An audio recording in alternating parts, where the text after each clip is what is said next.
चलिए आइए।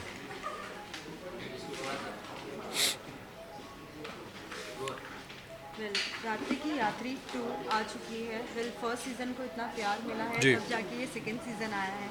साथ ही हम पोस्टर में देख रहे हैं कि दी कहानी काफ़ी डिफरेंट लग रही है, तो आपसे जानना चाहेंगे क्या है कहानी? हाँ जी, बिल्कुल आपने सही कहा कि रात्रि के यात्री सीज़न 1 को बहुत प्यार मिला था।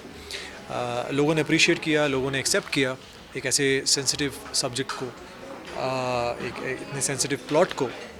तो हंगामा प्ले और एवी के प्रोडक्शंस लेकर आए हैं रात्रि के यात्री सीज़न 2, जिसका हिस्सा हूँ मैं, और मेरे साथ साथ अ, अ, 6 7 और बेहतरीन एक्टर्स, फेसेस, जिन्होंने अपने अपने कहानी में बहुत अच्छी अच्छी भूमिका निभाई है अपनी। और कहीं ना कहीं मुझे लगता है कि एक ऐसे सब्जेक्ट के साथ सब्जेक्ट को प्रेजेंट करना सही तरीके से बहुत ज़रूरी है, उसका ट्रीटमेंट बहुत ज़रूरी है, क्योंकि बहुत पतली एक थिन लाइन होती है। या तो बहुत चीप और वल्गर लगता है, या तो फिर वो सही तरीके से आपको अच्छा लगता है और थॉट प्रोवोकिंग लगता है। मतलब अगर मैं कहूँ कि जब मुझे नरेशन दिया गया, तो मुझे हल्का सा हल्की झिझक थी, करूँ कि नहीं करूँ। लेकिन उसके बाद फिर जब मैं बैठा अनिल सर के साथ, और अम, जब उन्होंने मुझे मनोज का किरदार उसके बारे में बताया, तो मुझे लगा नहीं यार, मनोज का किरदार इंटरेस्टिंग है, एक्साइटिंग है। सिंपल साधारण लड़का है, कैसे फंस जाता है, लेकिन फंसता है, उसके बाद कैसे उसकी और दीपिका के बीच की जो रात है, उस रात की सुबह होती है, और कमाल की सुबह होती है। It's a beautiful scene.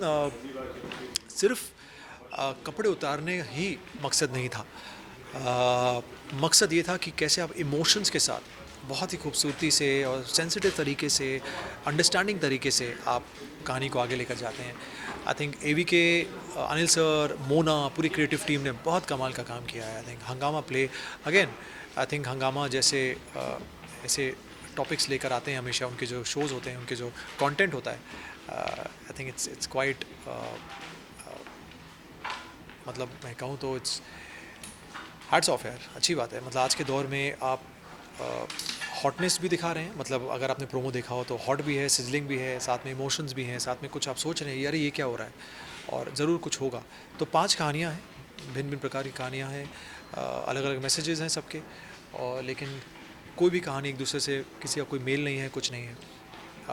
लेकिन एक कहानी, हर एक कहानी एक मैसेज छोड़ देती है, आपको सोचने के लिए छोड़ देती है कि अच्छा, अगर ऐसा हुआ तो क्यों हुआ, और अगर ऐसा होता तो कैसा होता। तो सेक्स वर्कर्स की कहानी है, और 5 सेक्स वर्कर्स कैसे 5 मैं कहूँ लोगों की ज़िंदगियाँ कैसे चेंज करते हैं। उनमें से एक की जो है मनोज की कहानी है। तो मुझे बहुत मज़ा आया, और पहली बार मैंने ऐसा कुछ अटेम्प्ट किया है।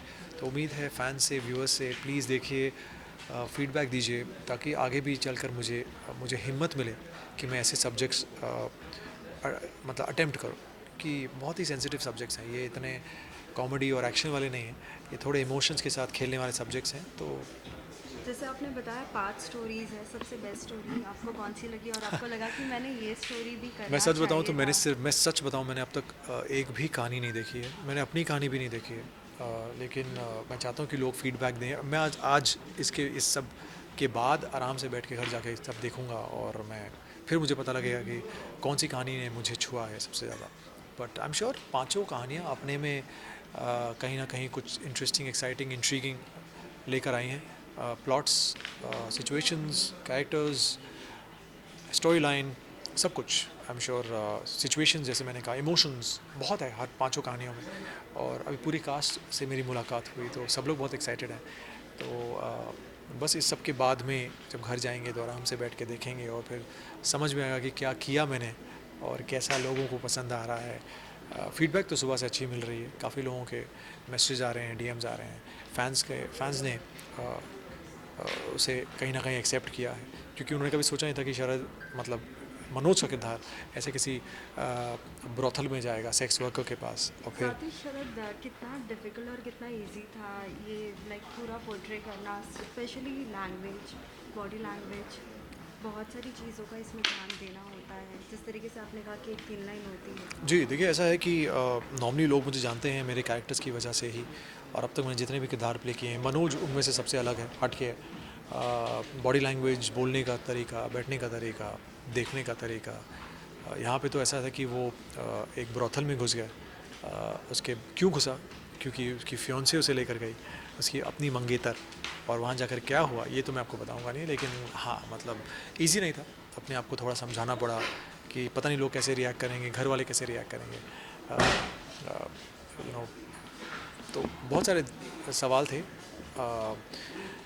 लेकिन आई एम होपिंग कि जो मैंने किया है वो लोग उसे समझें, उसे एक अलग नज़रिए से देखें, जिस नज़रिए से मैंने देखा, सेंसिटिव तरीके से देखें और समझें कि एक्चुअली देखा जाए तो सेक्स वर्कर्स की जो लाइफ होती है वो ऐसी ही होती है।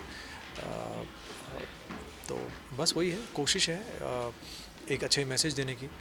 हर एक कहानी के बाद एक मैसेज है जो प्लीज़ आप देखिए और मुझे बताइए कैसा लगा आपको। साथ ही एक रियलिटी शो है जिसका सभी बहुत ही बेसब्री से इंतज़ार करते हैं और अब वो स्टार्ट भी हो चुका है, और लोग ये भी जानना चाहते हैं कि अगर कोई रियलिटी शो आता है तो क्या आप उसका हिस्सा बन पाएंगे। जिस तरीके से बिग बॉस 16 आया है, आपसे जानना चाहेंगे कि आपके कोई दोस्त है या फिर आप किसी को सपोर्ट करें। Okay, sorry. Lastly any message to all the fans about Raatri ki यात्री 2? रात्रि की यात्री 2 प्लीज़ देखिए और मुझे फीडबैक दीजिए कैसा लगा आपको। मैं एक्चुअली पहली बार मैंने ऐसा कुछ अटेम्प्ट किया है एक ऐसे स्पेस में जाके। मेरे लिए भी जाहिर सी बात है इजी नहीं था शूट करना भी, लेकिन हाँ कोशिश की है। तो प्लीज़ देखिए, इंटरेस्टिंग कहानियाँ हैं, 5 कहानियाँ हैं। एवी के प्रोडक्शन हंगामा प्ले लेकर आए हैं।